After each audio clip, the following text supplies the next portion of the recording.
الحمد لله الحمد لله نحمده ونستعينه ونستغفره ونؤمن به ونتوكل عليه ونعوذ بالله من شرور أنفسنا ومن سيئات أعمالنا من يهده الله فلا مضل له ومن يضلل فلا هادي له ونشهد أن لا إله إلا الله وحده لا شريك له ونشهد أن سيدنا وسندنا وحبيبنا وطبيب قلوبنا ومولانا محمدا عبده ورسوله صلى الله تعالى عليه وعلى آله وأصحابه وبارك وسلم تسليما كثيرا كثيرا أما بعد فأعوذ بالله من الشيطان الرجيم بسم الله الرحمن الرحيم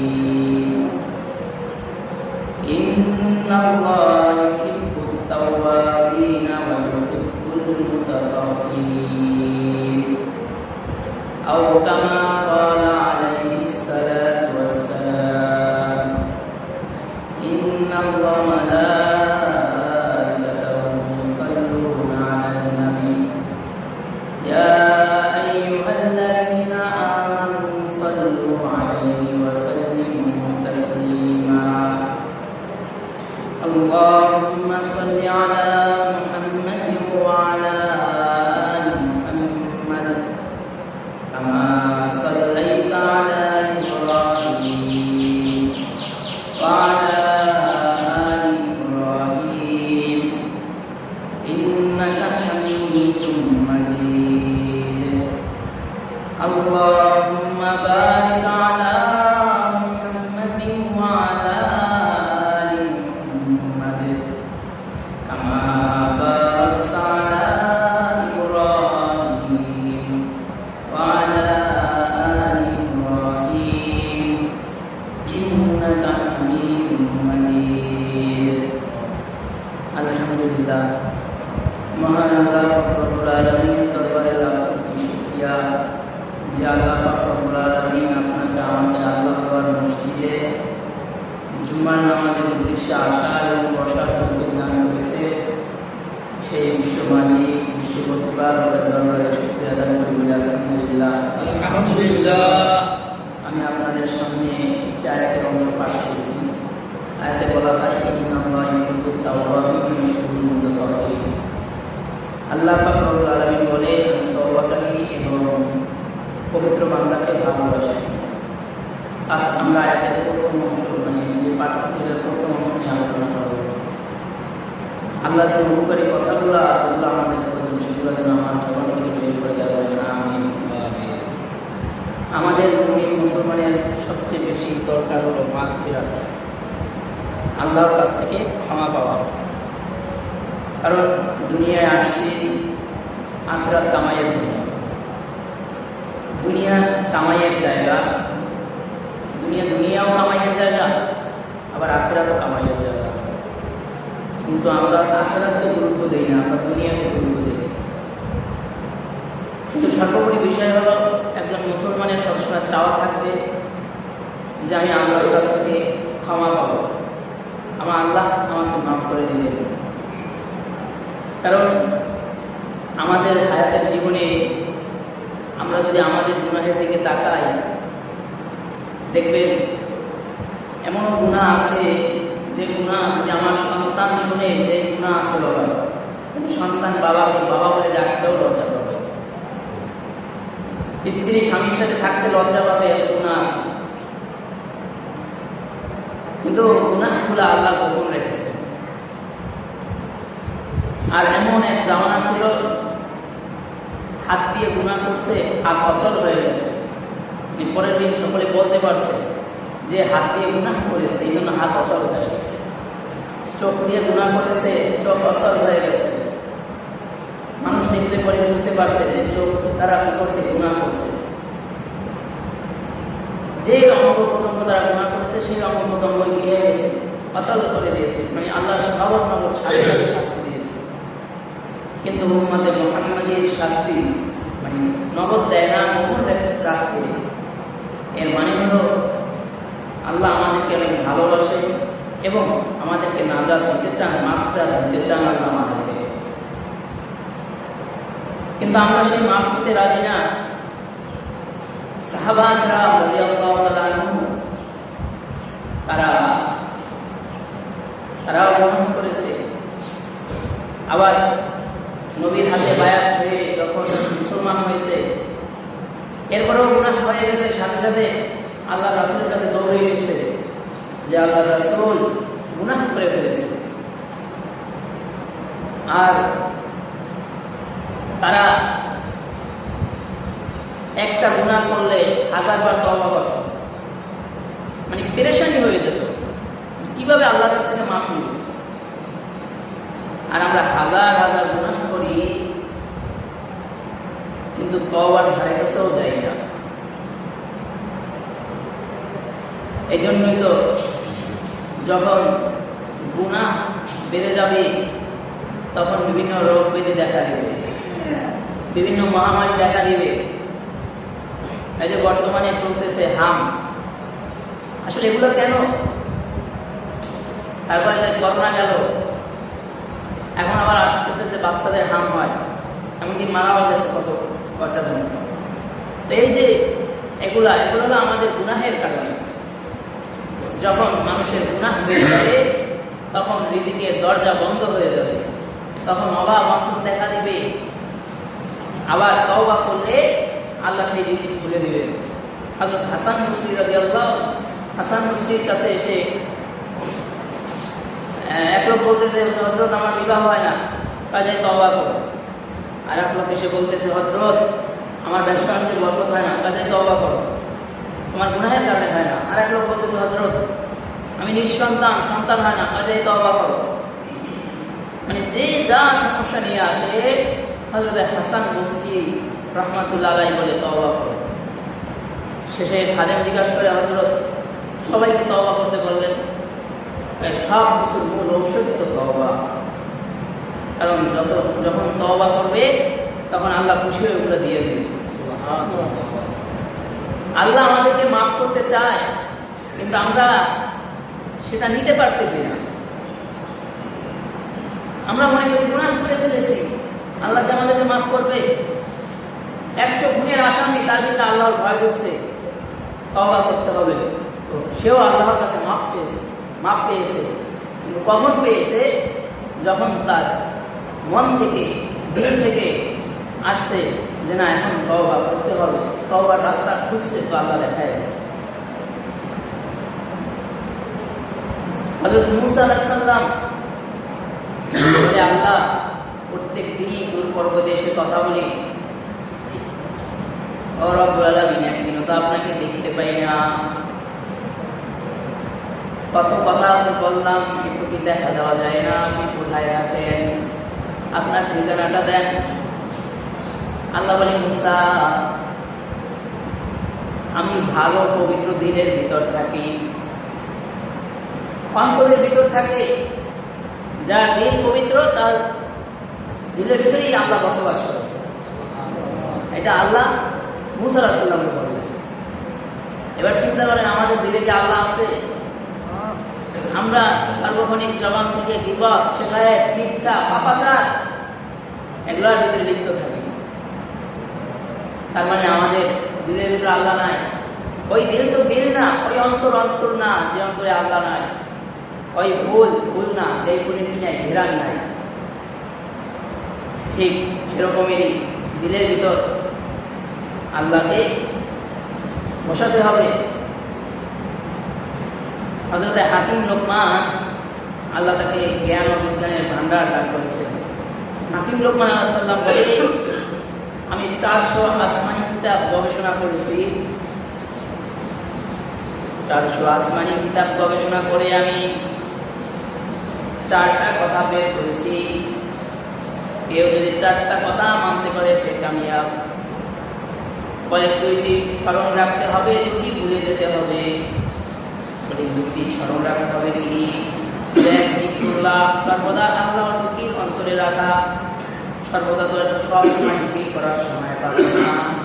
মানে আল্লাহর সাথে এমন সম্পর্ক করা যে সব সময় সর্বহালতে আল্লাহর কথা স্মরণ হয়।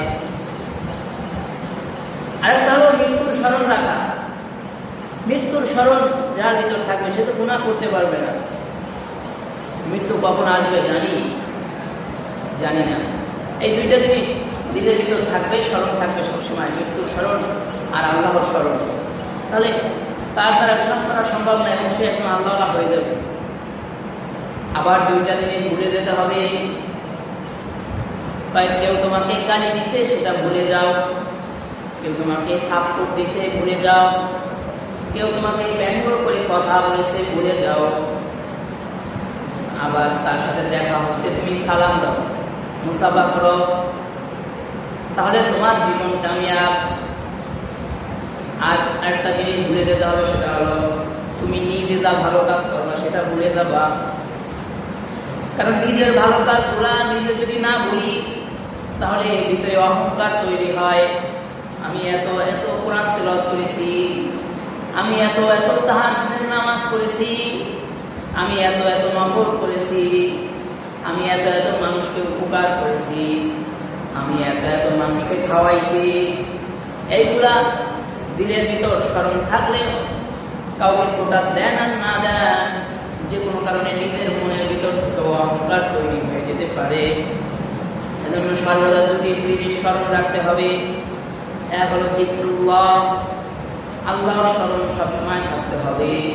দ্বিতীয় হলো মৃত্যুর স্মরণ, যে এখন আসি কিছুক্ষণ করে তো আমার কাছে আজরাইল আসতে পারে। আর দুটা জিনিস ভুলে যেতে হবে। কেউ আমাকে গালি দিছে, কেউ আমাকে ব্যঙ্গ করে কথা বলেছে, কারোর সাথে মারামারি হয়েছে, ঝগড়া ফাসাদ হয়েছে, ভুলে যেতে হবে। আবার নিজে যে মানুষকে উপকার করেছি, ভালো কাজ করেছি, এগুলোও ভুলে যেতে হবে।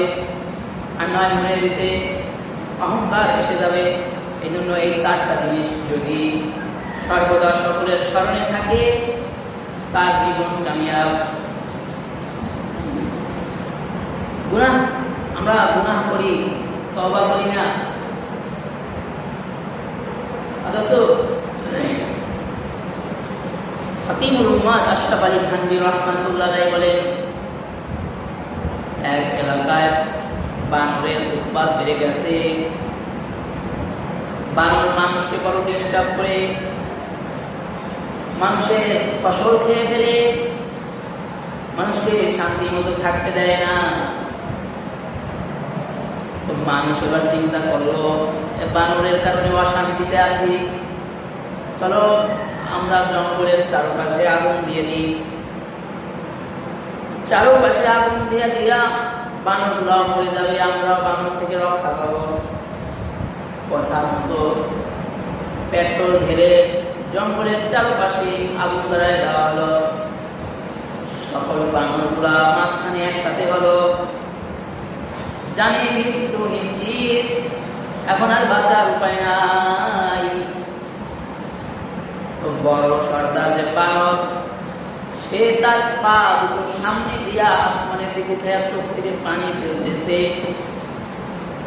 সর্দার বানরের দেখা দেখি সকল বানরগুলা তাদের সামনের পা দুইটা আসমানের দিকে দিয়া চোখের পানি ছেড়ে দিছে।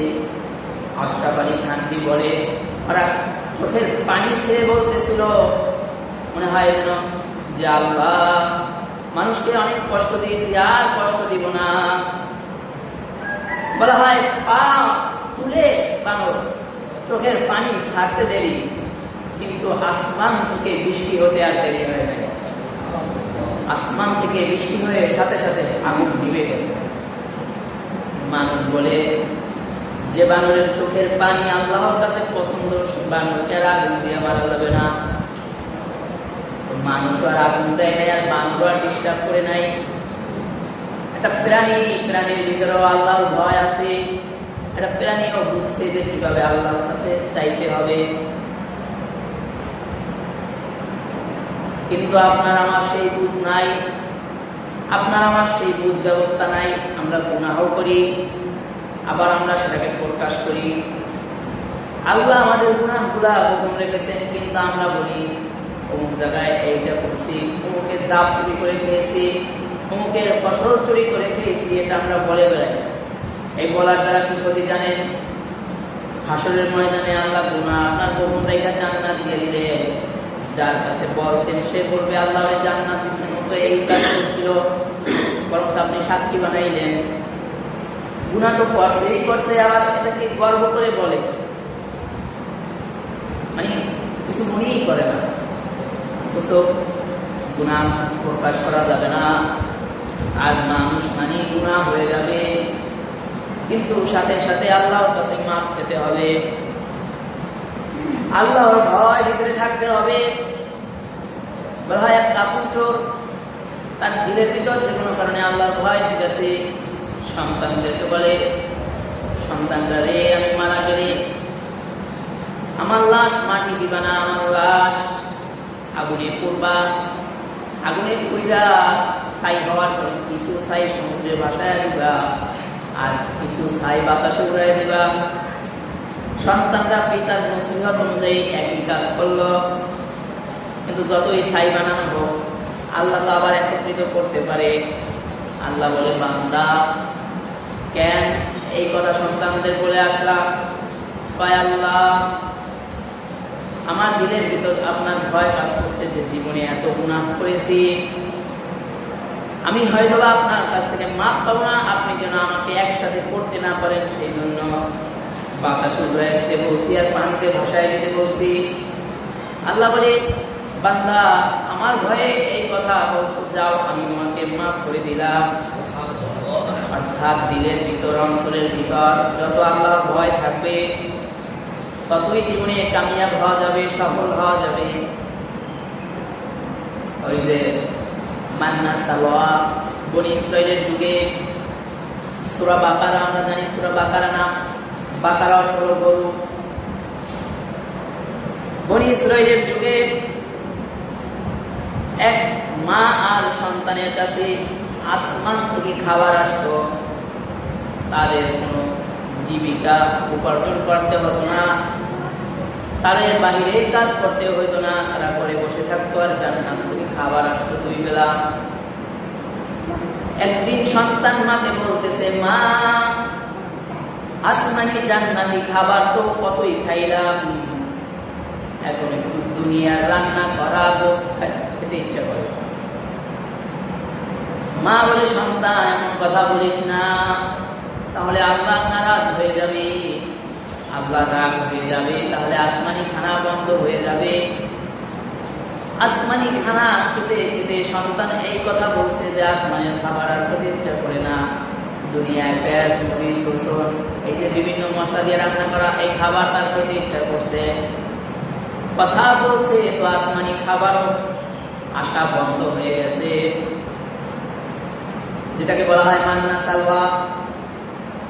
এই খাবার আসা বন্ধ হয়ে গেছে, বলা হয় 2-3 দিন ক্ষুধার্ত অবস্থায়। এবার বলতেছে মা ক্ষুধা লাগছে আর পারি না, তাহলে কাজে দায়ী। যখন কাজে বের হলো সন্তান, বাজারে যখন গেল কেউ তাকে কাজে নেয় না, কিরে তোমার ঘরে না আসমানি খাবার আসে, তুমি কাজে আসছো কেন? তার মানে গুনাহ করে ফেলেছো, যাও তোমাকে কাজে নেওয়া যাবে না, কারণ পাপিষ্ঠ গুনাহগারকে আমাদের সাথে কাজে নেব না। এরপরে সন্তান বাড়িতে গিয়া বলে, মা শুধু আসমানি খাবার বন্ধ হয় নাই, দুনিয়ার খাবারও বন্ধ হয়ে গেছে, কোন চাবি আছে কিনা যা আল্লাহ আবার রিজিকের দরজা খুলে দিবে? মা বলে, সন্তান তওবা করো, আল্লাহর কাছে কান্না করো। সন্তান সিজদায় করে কান্না শুরু করলে, তওবা করতে থাকলে কিছুক্ষণ পরে গরু আসছে, এই গরুর নামই সূরা বাকারা। গরু এসে বলতেছে, এই তোমার তওবা কবুল হয়ে গেছে, গরু কথা বলে। আল্লাহ চাইলে সম্ভব, আপনার আমার সাথে না। আবার প্রশ্ন করবে কিভাবে বলে? বাঘও কথা বলে, ছাগল রাখাল ছাগল নিয়ে যায়, বাঘ এসে কয় এই দাঁড়া, ছাগল এটা আমার জন্য হালাল, নিয়ে খাইয়া চলে গেছে। রাখাল চিৎকার দিয়ে বলতেছে আজব ব্যাপার, আশ্চর্য ব্যাপার, বাঘ কথা বলে। বাঘ বেটকি দিয়ে বলতেছে আইসে এটা আশ্চর্য কি হলো, বাঘ কথা বলে। আশ্চর্য যদি দেখতেই চাস যা ইয়া মুহাম্মাদুর রাসূলুল্লাহ সাল্লাল্লাহু আলাইহি ওয়াসাল্লামকে দেখ যা, বাঘ বলতেছে। এরপরে রাখাল দিয়া মুহাম্মদ সাল্লাল্লাহু আলাইহি ওয়াসাল্লামের কাছে হাতে হাত রেখে মুসলমান হয়ে গেছে। তো গরু এসে বলতেছে এ যুবক, তোমার তওবা কবুল হয়ে গেছে, আমি তোমার জন্য হালাল, আমাকে জবাই করো। এরপরে মা বলে আল্লাহ কুদরত এসে গেছে, দেরি করতে নাই, তাড়াতাড়ি জবাই করো। গরু জবাই করে রান্না করে খাওয়া তো হয়েছে। গরুর যিনি মালিক তিনি গরু খুঁজতেছে, দেখে ঘরের সামনে চামড়া টানানো। এরপরে তোমার ঘরে জান্নাতে খাবার আসা, তুমি আমার গরু চুরি করে খাইছো, তারাও বিচার করতেছি। পয়গম্বর সাল্লামের কাছে বিচার নিয়ে গেলে পয়গম্বর দাউদ আলাইহিস সালাম বলে কিরে যুবক, তার গরু কেন খাইছো? মা আর সন্তান বলে গরু কথা বলছে, গরু নিজেই বলছে আমি হালাল তাই খেয়েছি। নবী বলে গরু যেহেতু নিজেই বলছে, আল্লাহর কুদরত যেহেতু প্রকাশ পেয়েছে, অর্থাৎ আল্লাহ ওটা হালাল করে দিয়েছে, এখানে আর কোনো বিচার হবে না। এরপরে বলতেছে কি শুরু হয়েছে, বিচার মানে না, পাগল হয়ে গেছে, গরু নাকি কথা কয়। এক হইল যুবককে ব্যাটকানি দিছে, এখন হলো নবীও ব্যাটকানি দিছে, নবীও গেছে শেষ হইয়া। এ বিচার করে নাই, গরু কথা বলে, এটা আবার বিশ্বাস করে। এই কথা বললে এরপরে জিবরাইল আলাইহিস সালাম দাউদ আলাইহিস সালামের কানে জানে এসে বলে নবী আপনি এই বিচার আবার কালকে রাখবেন, আর কালকে এই বিচার থেকে ওই যে গরুর মালিক তাকে প্রশ্ন করবেন গরু কোথায় পাইছে। আবার বিচার বসালো। এরপরে বিচার বসানোর পরে বলতেছে এই সম্পদ, এই গরু, এটা তো এই যুবকেরই, এটা তো তোমার নয়। এরপরে সে বলতেছে না এটা আমার সম্পদ। আর পয়গম্বর বলতেছে, জিবরাইল আলাইহিস সালাম পয়গম্বরের কানে কানে বলতেছে পয়গম্বর এই সব সম্পদ এই যুবকের বাবার, এটা ছিল একটা গোলাম, এই যুবকের পিতাকে মেরে তারপরে সকল সম্পদের মালিক হয়েছে এই গরুর মালিক, অর্থাৎ সকল গরু সহ যত সম্পদ আছে সব হলো যুবকের। এরপরে এই কথা বলার পরে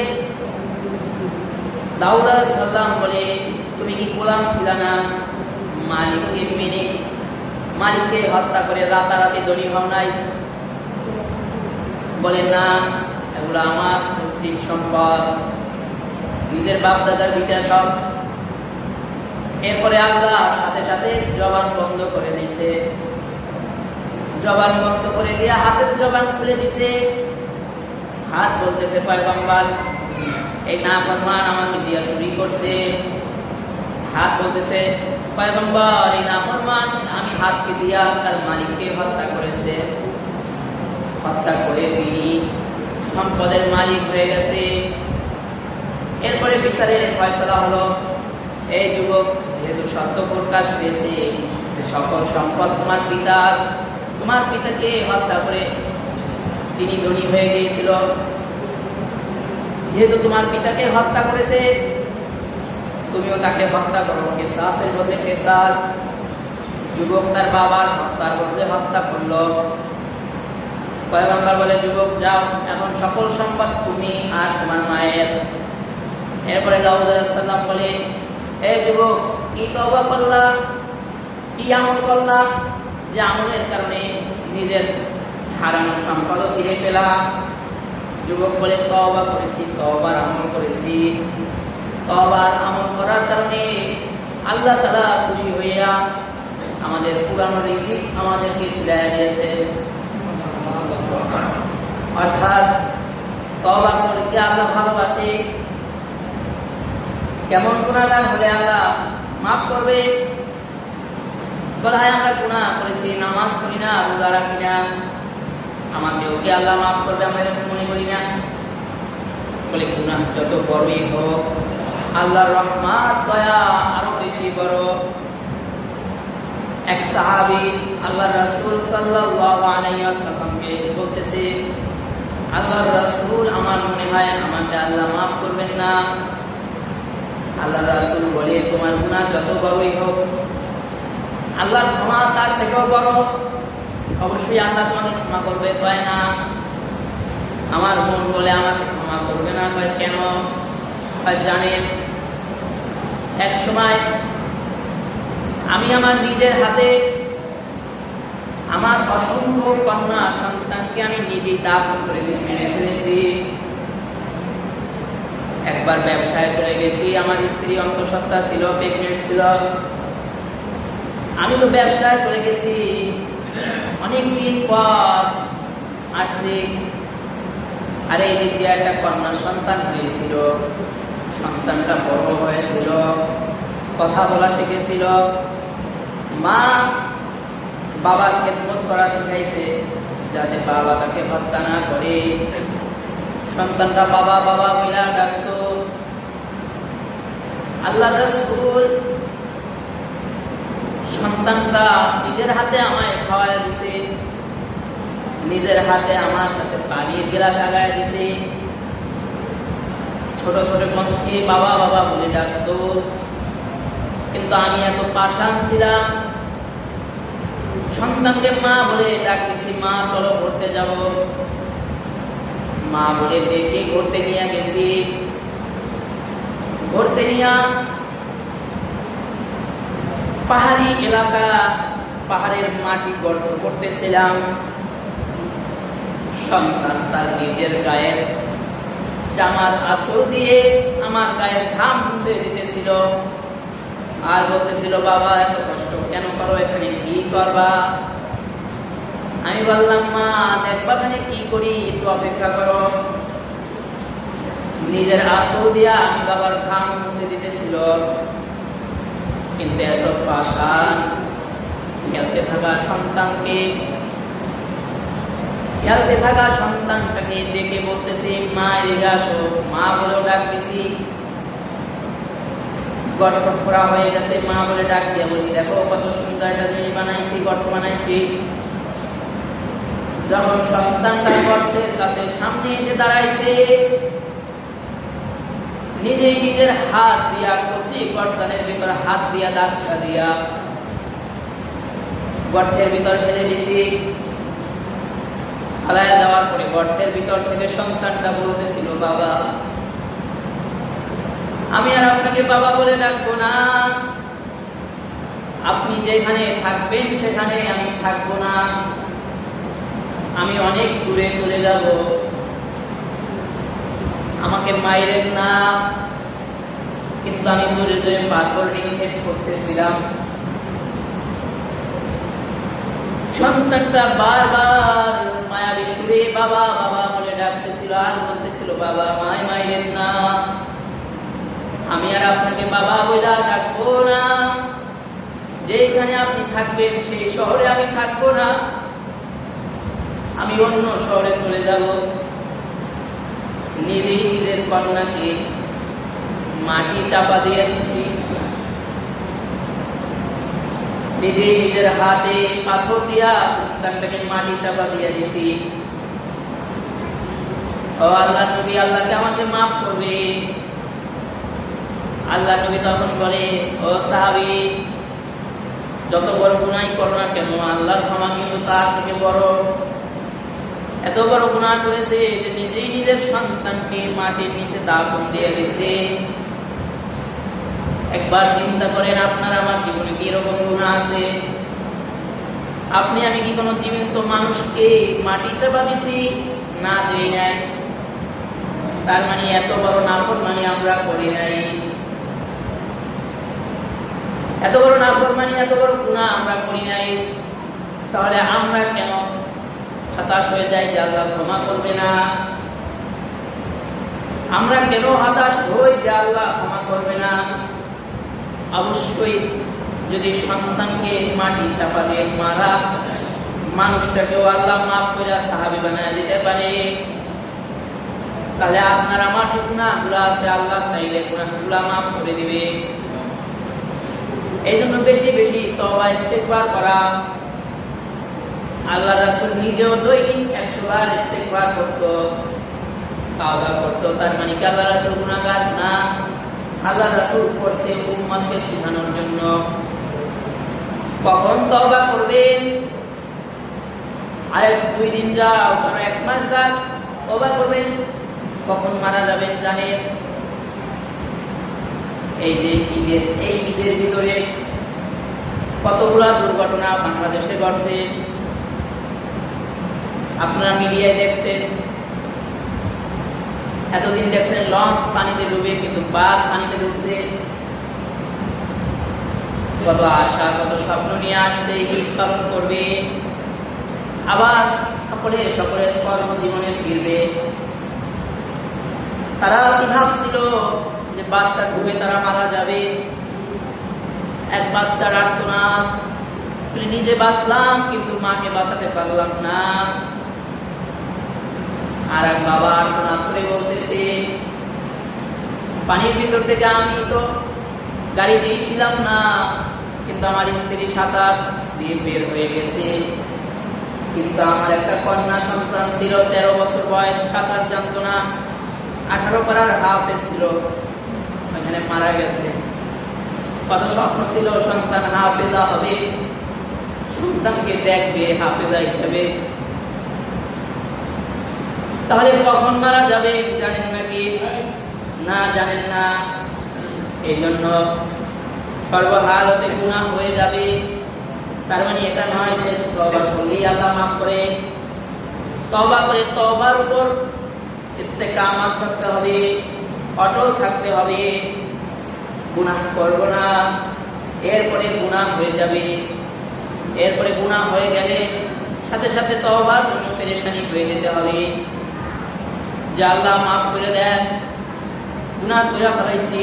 এটা হলো একজন মুমিনের গুণ, এটা একজন মুসলমানের গুণ। এটাই মুসলমানের গুণ হওয়া উচিত ছিল। গুনাহ করবে না, কিন্তু গুনাহ হয়ে যাবে, সাথে সাথে পেরেশানি হয়ে যাবে। সাহাবায়ে কেরামের দ্বারাও গুনাহ হয়ে গেলে তারা পেরেশানি হয়ে যাইত। এই জন্য তো সাহাবায়ে কেরাম নিষ্পাপ, কারণ তারা গুনাহ হয়ে গেলে সাথে সাথে আল্লাহর রাসূলের কাছে চলে আসতো।